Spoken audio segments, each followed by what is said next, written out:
Video start करने से पहले सभी दर्शकों को मेरा नमस्कार। मैं हूं Subhash Yadav, motivational story speaker. आज मैं एक ऐसी स्टोरी लेकर के आया हूं आपके लिए जो आपको रोने पे मजबूर कर देगी। ये कहानी श्री मुंशी प्रेमचंद जी की है, जो मशहूर लेखक हैं, जिनकी किताबें बचपन में जो हम पढ़ते हैं तो हमारे कक्षाओं में भी आती हैं। तो ध्यान से सुनते रहिए, मेरे वीडियो में बने रहिए और कहानी का आनंद लीजिए और उससे सीख भी लीजिए। उससे पहले मेरे चैनल को सब्सक्राइब कर दीजिए और मेरा बेल आइकन वाला बटन भी दबा दीजिए। तो बने रहिए मेरे वीडियो के साथ। सुभाष यादव। कई वर्ष पहले की बात है। इंसान को अगर अपने पास कोई हुनर है, जैसे डॉक्टर है और वकील है या अन्य कोई ऐसा उनके पास कला है, तो उसका कभी भी अहंकार नहीं करना चाहिए और उसका सदुपयोग ज़रूर करना चाहिए। अगर कोई गरीब व्यक्ति भी उनके दरवाजे पे आया है, उसके पास पैसे नहीं है, तो उसका इलाज ज़रूर करना चाहिए। ये प्रकृति की देन है। प्रकृति ने आपको अगर कोई चीज़ सौंपी है तो उसका दुरुपयोग मत करिए अपने अहंकार के लिए, क्योंकि अहंकार सिर्फ आपका ही जीवन खराब नहीं करता, सामने वाले का भी जीवन खराब करता है। तो कहानी को स्टार्ट करते हैं इस प्रकार। कई वर्ष पहले की बात है। एक बूढ़ा व्यक्ति डोली में लेकर अपने बच्चे को डॉक्टर चड्ढा, जो गांव के काफ़ी मशहूर डॉक्टर थे, खेलने के लिए तैयार हो रहे थे। शाम का वक्त था, शाम के 6 बज रहे थे। तो वो गोल्फ खेलने के बहुत शौकीन थे, तो जाने लगे। तो डोली जो है आगे बढ़ती रही, लेकिन दो वृद्ध दंपत्ति डॉक्टर साहब के सामने आके रुक गए। डॉक्टर साहब से कहते हैं, डॉक्टर साहब, मेरे बच्चे की तबीयत 4 दिन से बहुत ज़्यादा ख़राब है। 4 दिन से उसने आंखें नहीं खोली हैं, तो आप कृपया करके मेरे बच्चों को एक नज़र देख लीजिए। मेरा बच्चा बच जाएगा, उसकी जान बच जाएगी। मेरे 7 बेटे थे, लेकिन 7 बेटे में से सिर्फ एक बेटा बचा है, इसकी भी जान चली जाएगी। अगर आप देख लेंगे तो मेरे जीवन का चिराग, मेरे कुल का चिराग, उसकी मौत नहीं होगी। डॉक्टर साहब ये सब बातें सुनते नहीं हैं, कहते हैं मेरे भी खेलने का वक्त है, मैं खेलने जा रहा हूँ। तो वो गरीब आदमी काफ़ी गिड़गिड़ाने लगा, रोने लगा, लेकिन डॉक्टर साहब को उसकी बातों का कोई असर नहीं हुआ। डॉक्टर साहब गाड़ी में बैठ गए और चले गए। ये देखकर वो व्यक्ति एकदम मूर्तिमय हो गया, बिल्कुल स्थिर हो गया। उसके जीवन में कोई हलचल नहीं हो रही थी। उसको लग रहा था शायद डॉक्टर साहब मेरी इस दिक्कत को समझ के, परेशानी को समझ के शायद वापसी आ जाएंगे। जहाँ तक कार गई वहाँ तक वो बूढ़ा व्यक्ति उसको देखता रहा, लेकिन डॉक्टर साहब वापस नहीं आए। लास्ट पीरियड में उसी रात उस व्यक्ति के पुत्र की मौत हो गई और कई वर्ष बीत गए।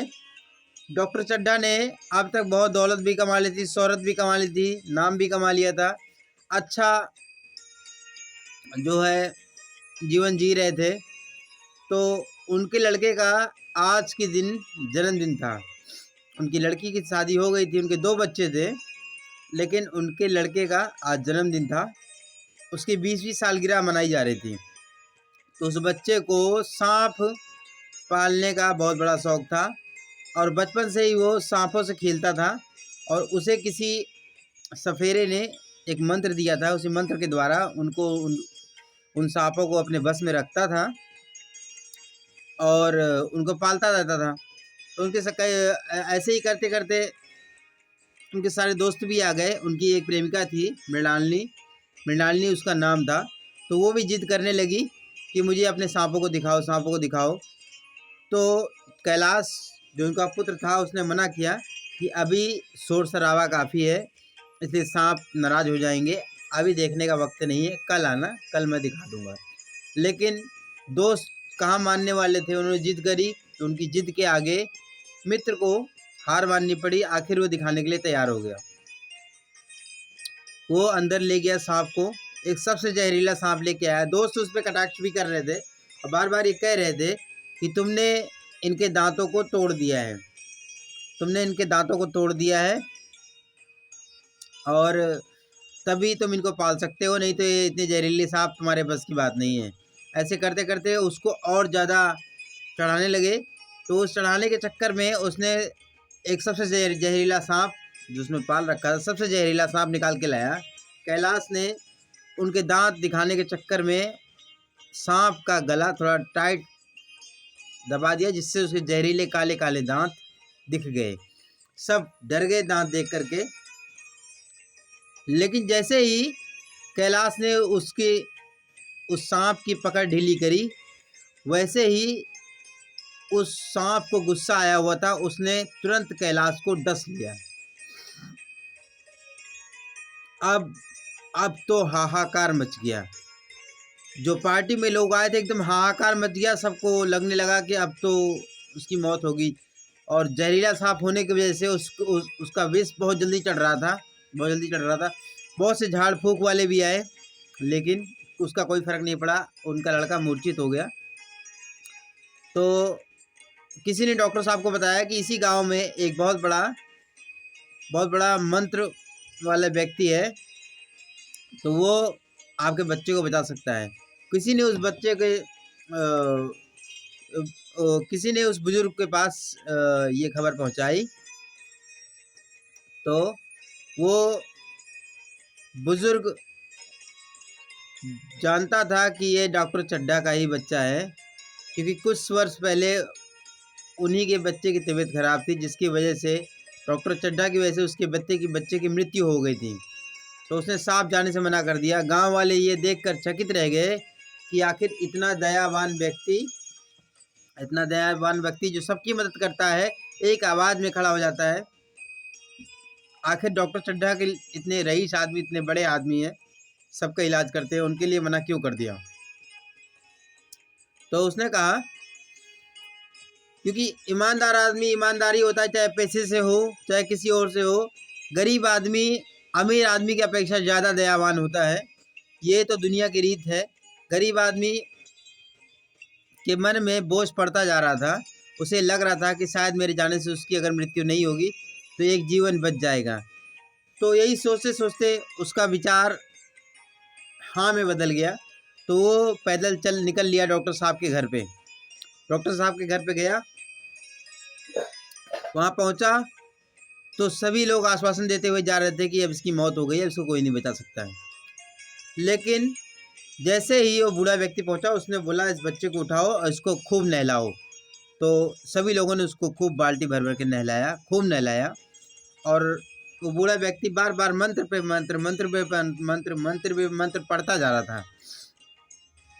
कुछ देर बाद आखिर उस बच्चे ने आँख खोली और वो जीवित हो गया। सभी लोग ये देखकर हैरान रह गए और खुश हो गए कि इतने व्यक्ति आए, उन्होंने इसका झाड़ फूक किया, कुछ भी किया, लेकिन नहीं हुआ। लेकिन इस बूढ़े व्यक्ति ने उसकी जान बचा ली। अब उतनी देर में सब इधर उधर करने लगे, तब तक वो बूढ़ा व्यक्ति वहाँ से चला गया। डॉक्टर साहब ने पूछा वो बूढ़ा व्यक्ति कहाँ गया, वो बूढ़ा व्यक्ति कहाँ गया। डॉक्टर साहब ये देखते ही पहचान गए कि कई वर्ष पहले ये व्यक्ति अपनी पत्नी से कहने लगी, ये व्यक्ति मेरे पास आया था अपने बच्चे के इलाज के लिए, मैंने उसकी मदद नहीं करी थी। डॉक्टर साहब को बहुत ग्लानि हुई और ईश्वर से क्षमा मांगी, यही ईश्वर मुझसे ऐसी कैसी गलती हो गई। तो डॉक्टर साहब ने अपना अहंकार छोड़ करके सभी लोगों का खुले दिल से इलाज करना शुरू कर दिया। और उस दिन से अपनी रूटीन दिनचर्या उन्होंने, क्योंकि वो बहुत जिद्दी थे और अपने जिद के आगे किसी की नहीं सुनते थे, समय के बड़े पाबंद थे। लेकिन उस दिन के बाद डॉक्टर साहब के जीवन में काफ़ी बदलाव आ गया। क्योंकि उनका पुत्र बच गया, इससे बड़ी बात उनके लिए क्या हो सकती थी। तो बने रहिए ऐसी बढ़िया स्टोरी के साथ। मैं हूं सुभाष यादव, मोटिवेशनल स्पीकर।